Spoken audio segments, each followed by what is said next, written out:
नमस्कार। मेरे चैनल कहानी दिल से में आप सभी का हृदय से स्वागत है। आज प्रस्तुत है सुप्रसिद्ध लेखिका सुषमा मुनिंद्र जी द्वारा लिखी एक बेहद भावपूर्ण और रिश्तों के रंगों से सजी कहानी योगदान। परसों वाणी का ब्याह है। आज आंगन में मंडप सजाया जा रहा है। बांस बांधे जा चुके हैं। बांसों के ऊपर छाया के लिए पाकर की हरी टहनियाँ तोड़कर रखी जा रही हैं। घर के बड़े दामाद राघव हंस रहे हैं।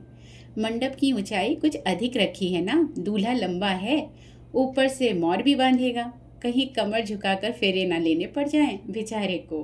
सुनकर हंसी की फुलझड़ियाँ छूट गईं। तभी बड़ी सलहज नन्नी ने राघव की पीठ पर हल्दी से सने हाथ का छापा बना दिया। राघव नन्नी के पीछे दौड़े। कुर्ता खराब कर दिया भाभी, पूरे पैसे गिना लूंगा। फूटी कौड़ी भी नहीं मिलेगी बीडीओ साहब, नन्नी खिलखिलाकर हंस रही है। इधर पीठ पर हल्दी की थौड़ पड़ रहे हैं तो दूसरी तरफ ढोलक पर थाप। ट्यूब लाइटें लग चुकी हैं। आंगन दूधिया प्रकाश से जगमगा रहा है। बच्चों की टोली एक तरफ बिछाए गए गत्तों में गुलाटियां खा रही है। आंगन के एक निरापद कोने में बड़े से चूल्हे पर घर की मंझली बहू गौरी पूरियां तल रही है। रिश्तेदार एकत्र हो गए हैं। इतने लोगों की रसोई उसे ही तो बनानी है। हलवाई कल से लगेगा।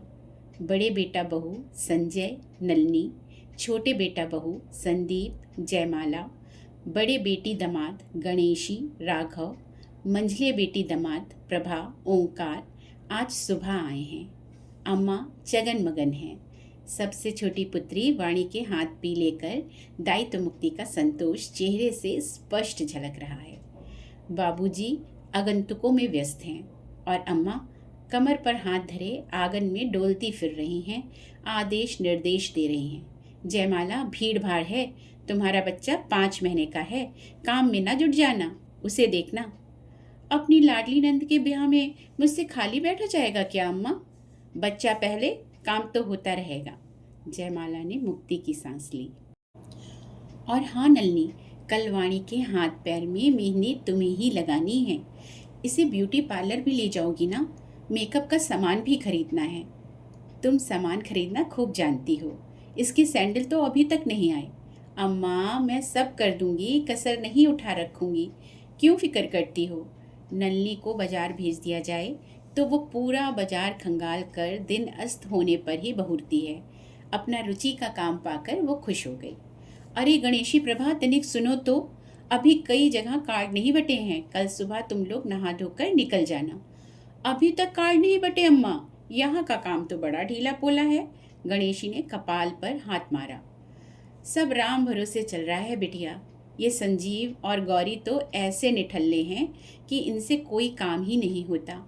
अब तुम सब लोग आ गए हो, सबका योगदान रहेगा तो वाणी राजी खुशी विदा हो जाएगी। अम्मा ने दुखड़ा रोया। निठल्लेपन से उन्हें राजीव की याद आई। हाय नारायण, राजीव वाणी के गद्दे रजाई में रुई भरवाने गया था, अब तक नहीं लौटा। जहाँ जाता है चिपक जाता है। पनीर का ऑर्डर देने कब जाएगा? इतना दिमाग तो है नहीं कि उसी तरफ से ये काम भी करा आए। तभी संजय ने गुहार लगाई। अम्मा, मैं फ्रिज ले आया, बताओ कहाँ रखवा दूँ? और ये टीवी ओनिडा का है। भाव विहल अम्मा फ्रिज और टीवी पर अपना खुरदरा हाथ फेरने लगी।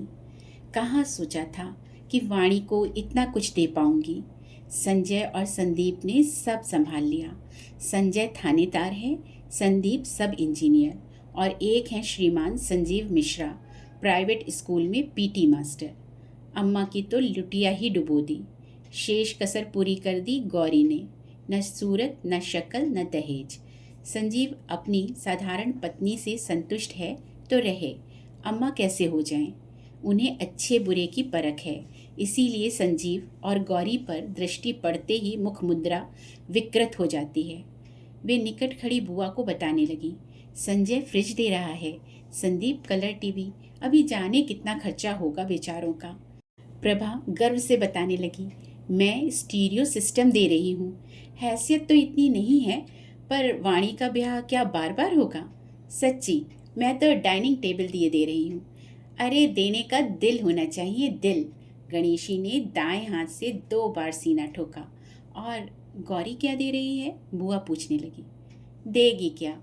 एक चादर तो काढ़ रही थी, कहती है पैचवर्क की कढ़ाई है। पता नहीं क्या है ये पैचवर्क। इतना भारी योगदान? प्रभा ने आंखें फैलाईं तो आंगन एक बार फिर ठहाकों से गूंज उठा। ये ठहाके पूरियां सेकती गौरी के कानों में पड़े तो हाथ में पकड़ी पूरी छन्न से कढ़ाई में जा गिरी और तेल उछल कर उसकी कलाई पर पड़ गया। फफोले निकल आए। वो आह भर कर रह गई। इस घर में उसकी पीड़ा समझने वाला कोई नहीं है। संजीव से कितना कहा कोई बड़ा आइटम दे दो, कहीं से कुछ ऋण ले लो। वे अड़ गए। श्रमदान तो कर रहा हूँ, और क्या करूँ?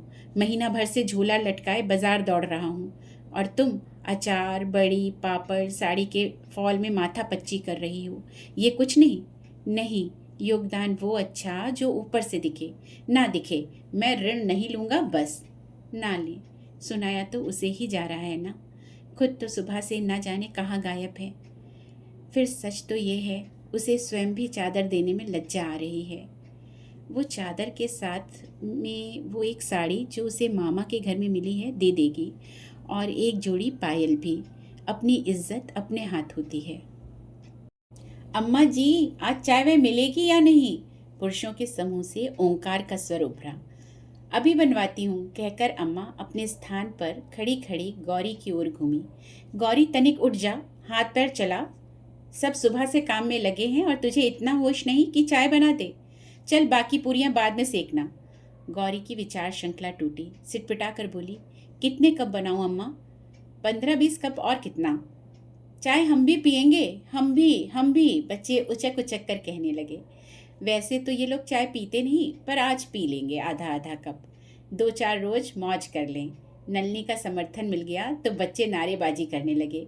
नलनी मामी जिंदाबाद, नलनी ताई जिंदाबाद। अम्मा वानर सेना का कोरस सुनकर लोटपोट हो गई। आगंतुकों के बीच बैठे बाबूजी का उत्साह समुद्र सा ठाठे मार रहा है।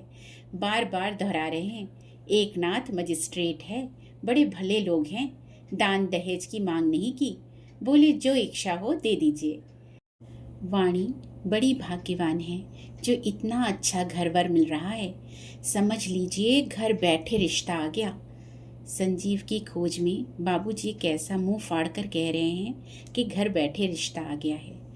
जिस लाडली के लिए कहते न आगाते थे कि अपनी इस बच्ची को बड़े ठाट बाट से विदा करूँगा, ऐसी सुंदर उच्च शिक्षित कन्या के तो घर बैठे रिश्ते आएंगे।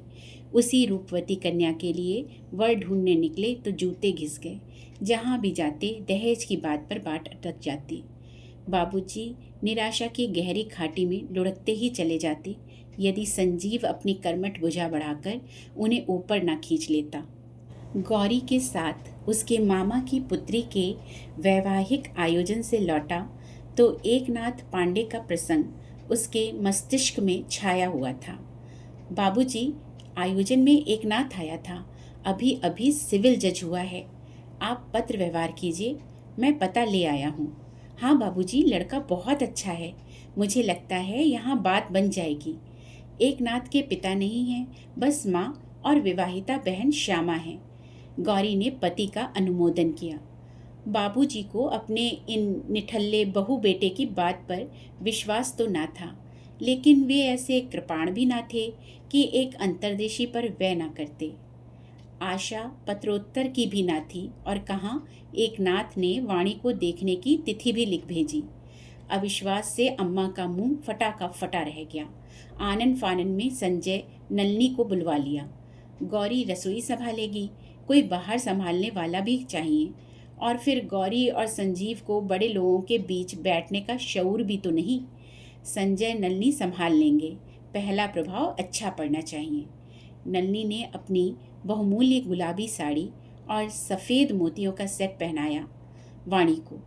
घर की सामान्य स्थिति से क्षुब्ध बाबूजी के मुख पर वाणी को देख तनिक उत्साह जागा, जैसे हारी बाजी जीतने के आसार दिख रहे हों। एकनाथ पांडे प्रायः चुप रहा। उसकी माँ ने ही सामान्य वार्तालाप किया। ये मेजपोश किसने काढ़ा है? वाणी ने अम्मा तपाक से बोली। और ये मठरी, भुजिया, शक्कर पारे, हलवा बाजार के नहीं लगते हैं। वाणी ने बनाए हैं। अम्मा के झूठ पर वाणी की झुकी गर्दन और झुक गई। लगा जिस गौरी को सदा नेपथ्य में रखे जाने का प्रयास किया जाता है वो इस कक्ष में उपस्थित है। वाणी पसंद कर ली गई। बात चुटकियों में बनते देख बाबूजी हतभम्ब थे, अभिभूत थे, चमत्कृत थे। विवाह का मुहूर्त जल्दी का निकला। अम्मा के हाथ पैर फूलने लगे, किंतु गौरी ने बड़ी दक्षता से सारी जिम्मेदारी उठा ली। संजीव आड़त, हलवाई, सुनार, टेंट हाउस के चक्कर काटने लगा। गौरी अचार, पापड़, बड़ी, चिप्स, चादर तैयार करने में संलग्न हो गई। कितनी दुकानें देखकर तो कपड़े का चुनाव कर पाई। आसमानी चादर में टके काले कपड़े के फूल अपने निर्माण पर मुग्ध थी गौरी।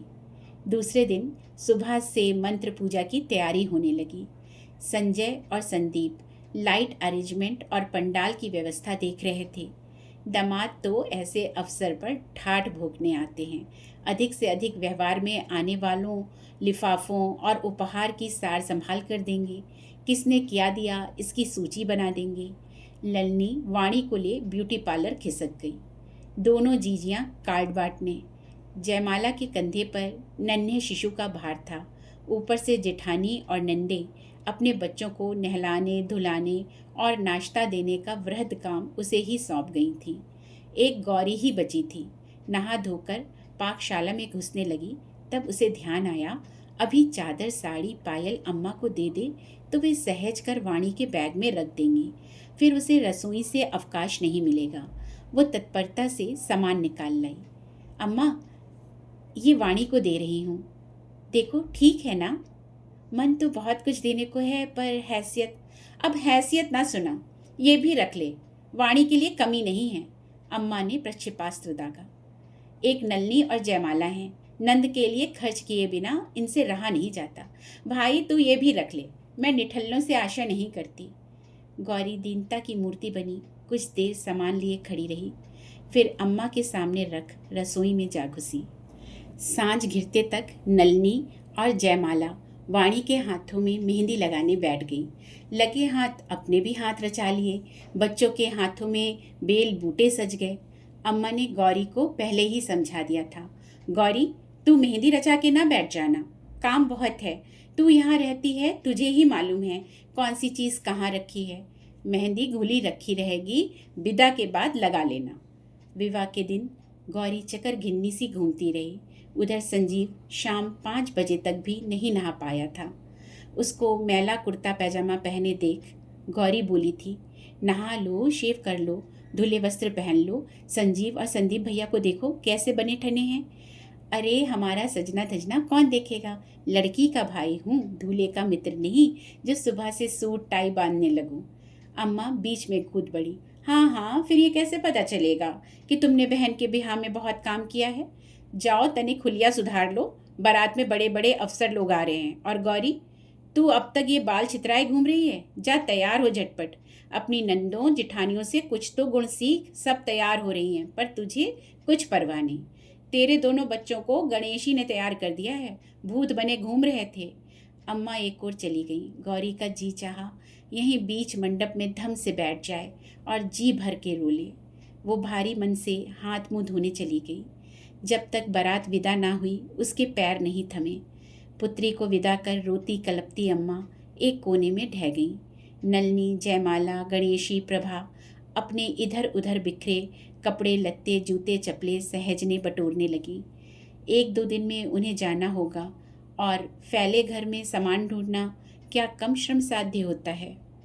संजीव गुम हुए बाउल चम्मच गिलास ढूंढता फिरता रहा तो गौरी बच गए किराने के सामान के गणित में लगी रही। हाल का हाल बचा सामान वापस हो जाएगा तो ठीक होगा। भोजन बहुत बच गया था। मेहरी, नाइन, जमादारिन अभी आ डटी थी।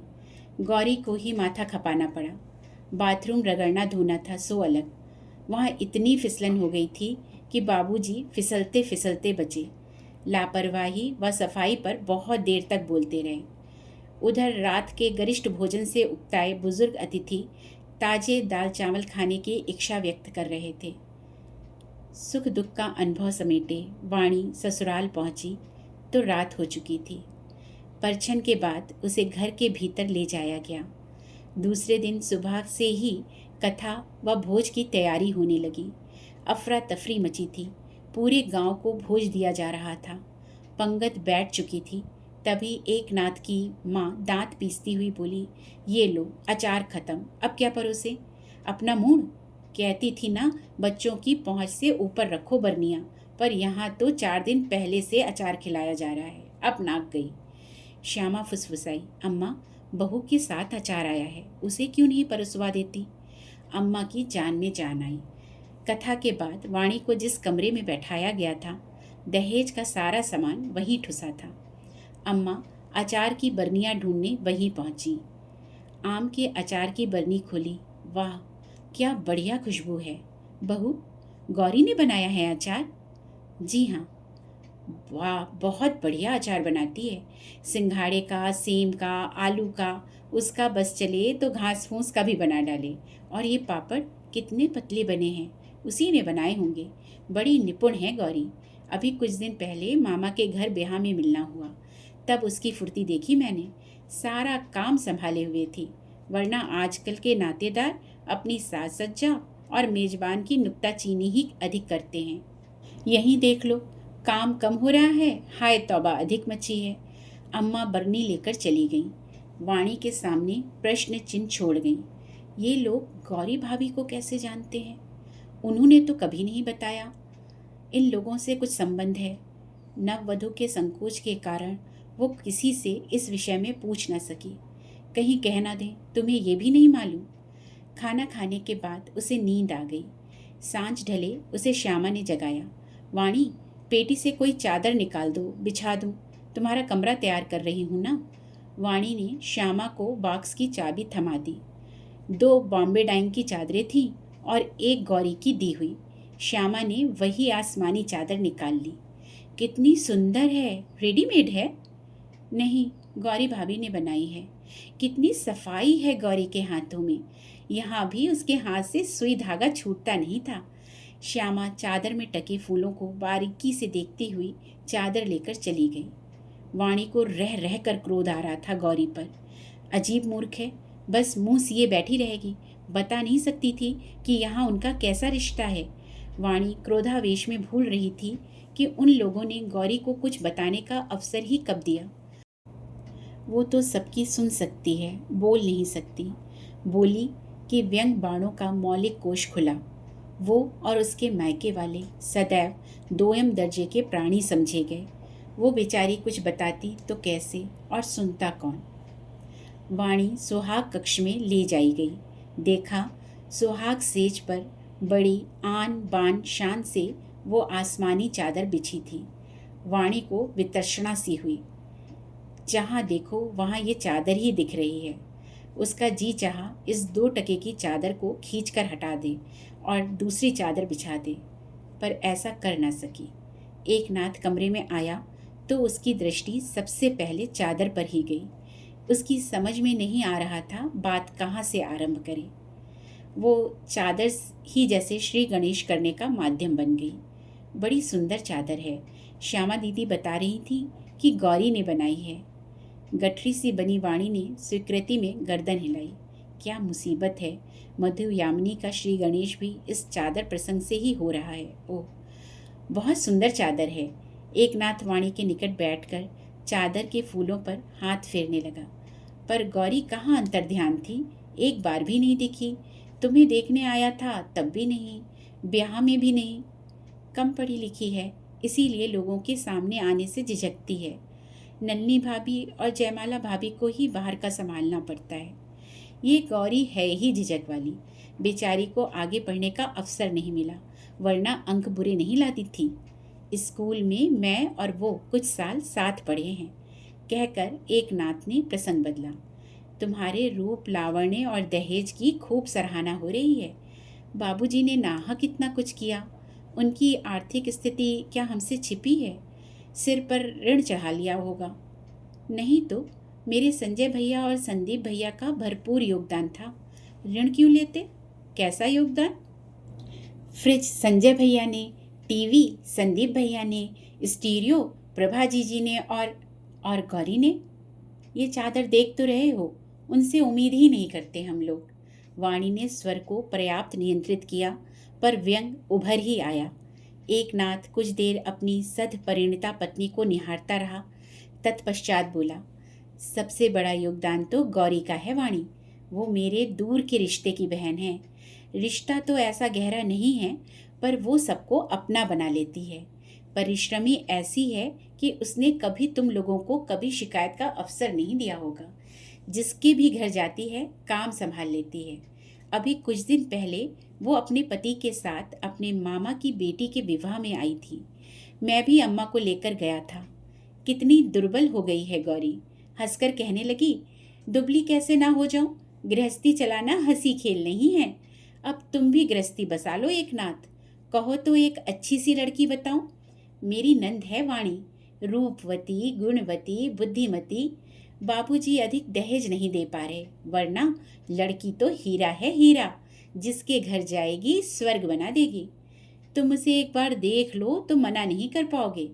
मैंने पूछा, तुम्हारी तरह निपुण है ना?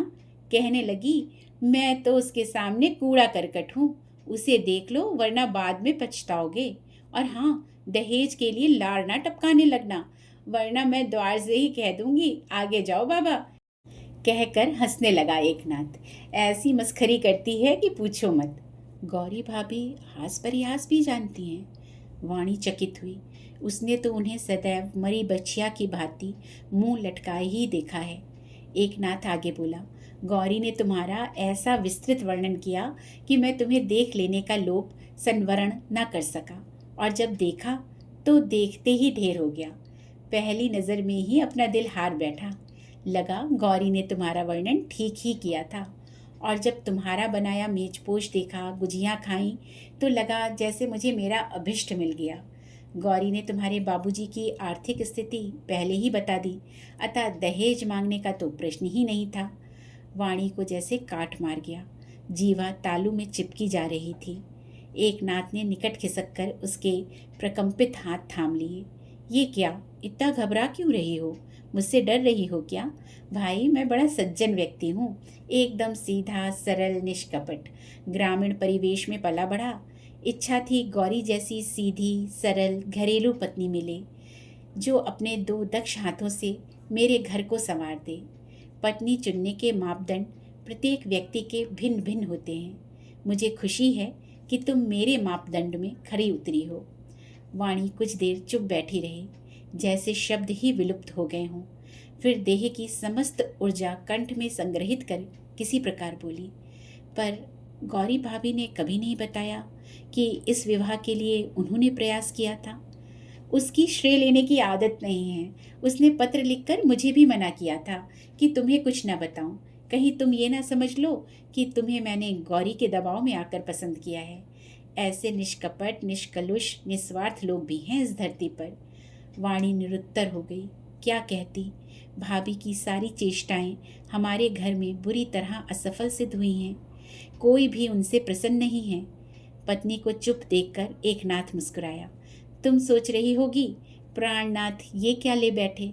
कितना सोचा था, कम से कम आज की रात किसी और अन्य का प्रसंग ना उठाऊंगा, बस अपनी कहूँगा, तुम्हारी सुनूंगा।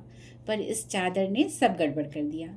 चादर देखी तो अनायास गौरी की याद आ गई। खैर, अब मास पारायण एक अध्याय समाप्त और दूसरा अध्याय शुरू।